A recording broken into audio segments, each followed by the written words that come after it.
Salam, salam bahagia, Bapak Ibu Saudara yang terkasih di dalam Tuhan Yesus Kristus. Perkenankanlah pada kesempatan ini saya hendak sharing pengalaman kehidupan. Setelah saya merasakan begitu besar anugerah kasih Tuhan yang telah berkenan memulihkan, mentahirkan, dan menyelamatkan saya, maka pada hari-hari ini saya sungguh-sungguh berusaha ingin hidup menyenangkan hati Tuhan, ingin hidup taat dan setia kepada Tuhan. Setelah bertahun-tahun, saya sering hidup dalam kemunafikan sebagai Kristen munafik. Saya sudah lama menjadi orang Kristen, tapi saya sering menjadi Kristen munafik, menjadi Kristen setengah-setengah, dan juga menjadi Kristen suam-suam kuku. Ketiga hal tersebut, kemunafikan, hidup setengah-setengah, hidup suam-suam kuku, sungguh tidak berkenan di hadirat Tuhan. Tuhan sungguh tidak suka dengan orang Kristen yang munafik, yang hidup setengah-setengah, yang hidup suam-suam kuku. Bagaimana ciri-ciri orang Kristen munafik? Antara lain, yang pertama, antara pikiran, perkataan, dan perbuatan atau tindakan itu sering tidak sinkron, tidak seirama. Jadi, tindakan kelihatannya baik, tetapi memiliki niat yang jahat di dalam pikirannya. Itu salah satu sebagai indikasi orang munafik. Yang kedua, orang munafik itu memiliki atau mempunyai maksud-maksud yang tersembunyi, yang sering tidak diketahui. Dan biasanya maksud-maksud itu adalah maksud jahat dan hanya untuk kepentingan dirinya sendiri. Yang ketiga, orang munafik biasanya bermuka dua. Jadi memiliki dua kepribadian yang berlawanan. Yang keempat, orang munafik biasanya lebih suka mengkritik daripada membangun. Yang kelima, orang munafik suka menyalahkan orang lain, menganggap dirinya lebih benar. Orang munafik tidak memiliki empati sehingga tidak tulus dalam kehidupannya.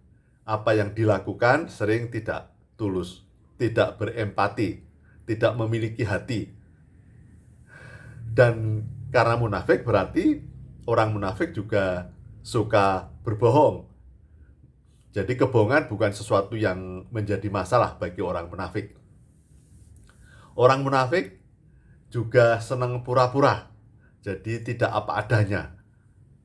Mungkin kelihatan baik di muka, kelihatan baik di luar, tetapi di dalamnya memiliki maksud-maksud tersembunyi dan biasanya maksud yang jahat dan untuk kepentingannya diri sendiri.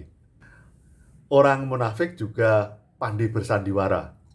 Jadi kelihatannya sangat baik di luar, sangat sopan, ramah, tetapi memiliki niat yang jahat untuk kepentingannya sendiri, tidak peduli orang lain. Orang munafik juga suka mencari muka. Jadi biasanya kadang orang munafik itu cepat karirnya, sangat disayang pimpinannya, karena pintar mencari muka, itu orang munafik. Tetapi sebenarnya kesetiaannya itu bukan kesetiaan yang tulus. Dan orang munafik biasanya tidak suka kalau orang lain berhasil dan tidak mau membantu orang lain berhasil, karena orang munafik mencari kepentingan sendiri dan tidak peduli orang lain hancur hidupnya. Sehingga orang munafik biasanya motivasinya tidak tulus. Biasanya motivasinya hanya demi kepentingan sendiri, kepentingan orang lain. Tidak peduli kepentingan orang lain, tidak peduli tentang orang lain berhasil atau tidak, akan hancur atas motivasinya tidak peduli. Itu orang munafik. Sehingga sebenarnya orang munafik itu tahu tentang kebenaran, tapi tidak melakukannya. Tidak peduli dengan kebenaran, tetapi sebenarnya tahu tentang kebenaran. Itu orang munafik. Yang kedua adalah orang yang setengah-setengah hidupnya. Orang Kristen setengah-setengah. Orang Kristen setengah-setengah itu misalnya secara sederhana senang membaca firman Tuhan, senang berdoa, senang memuji Tuhan, rajin beribadah, rajin pelayanan. Itu ketika di dalam kegiatan pelayanan di gereja, ketika persekutuan, itu sungguh kelihatan orang Kristen. Tetapi ketika di luar kegiatan kekristenan, misalnya di kantor, di kehidupan bertetangga, itu kemudian bisa jadi tidak jujur dan kemudian melakukan hal-hal duniawi, lebih mengutamakan keinginan daging, keinginan mata, dan keangkuhan hidup. Jadi karakter-karakter duniawi, karakter-karakter kedagingan itu akan muncul ketika hidup di luar kegiatan pelayanan bergereja. Jadi ketika bergereja sungguh kelihatan sangat rohani, tapi ketika hidup di lingkungan duniawi, sekuler, juga ikut arus duniawi. Itu setengah-setengah. Dan contoh orang-orang yang setengah-setengah adalah misalnya orang-orang yang kelihatan menjadi hamba Tuhan yang luar biasa, memiliki mujizat, memiliki karunia-karunia, tetapi kemudian lupa diri.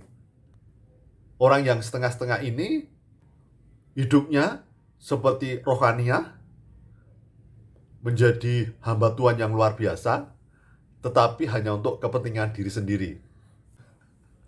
Kemudian ketika hidup suam-suam kuku, itu juga sebenarnya sama dengan yang setengah-setengah ini. Jadi aktif di gereja, aktif berdoa, aktif membaca firman Tuhan, aktif pelayanan, tetapi semua itu hanya untuk kepentingan diri sendiri. Bisa jadi dia di luar tidak hidup dalam keduniawian, tetapi hidupnya adalah untuk semata-mata kepentingan dirinya sendiri. Seperti orang-orang Farisi, ahli-ahli Taurat, ya, itu seperti itu. Jadi suam-suam kuku.